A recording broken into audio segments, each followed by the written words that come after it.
Hi guys, James from Batrium here. Today we'll be going over one of the lesser known features of our BMI monitoring platform, which you can use with any recent Batrium BMS. So I'm in the BMI interface here. I've grouped all the devices that we're going to talk about into a team and just hidden the details because we're not looking to share anything confidential. Alright, so we can see on this graph here, everything looks pretty level, right? This looks like an LFP system, judging by the voltage, and yeah, it's doing stuff. It's discharging at the moment, charging rather. But there is an area down here under Insights, I'll just hide this,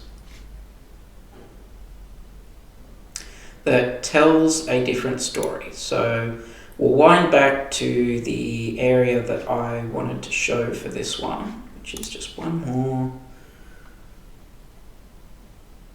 Yeah, so we keep historical data that you can just wind through as you see fit. Alright, so the bit that I wanted to talk about is happening here.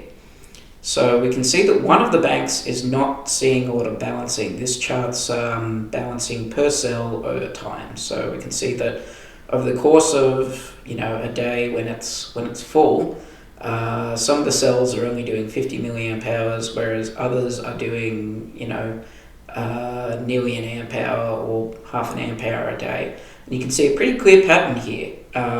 We can see that cells 1 through 16, so the first bank, are on the low side, whereas cells 17 through 32 are on the high side. This usually means that one of them is closer to the inverter than the other electrically. So it's very important that you make sure that the cable lengths are equal. Well, another thing that we can see here is a low-high cell pair. So what this says is that the link between cells 28 and 29 might need inspection, might need a loosen and then retorque and make sure there's nothing in the way there, because when it's under current, a loose connection will generate a small voltage which our BMS is interpreting as an actual cell voltage difference and trying to balance it out. Whenever you see this high-low pair, usually means the link between the two of these needs a look. There's a bunch of other info on this screen. I'll point out that this user has done well and put a fan on their K9 so it's not getting too hot, and it is able to do a lot of balancing. Alrighty, so that's all we've got to show for here, and stay tuned for more system updates.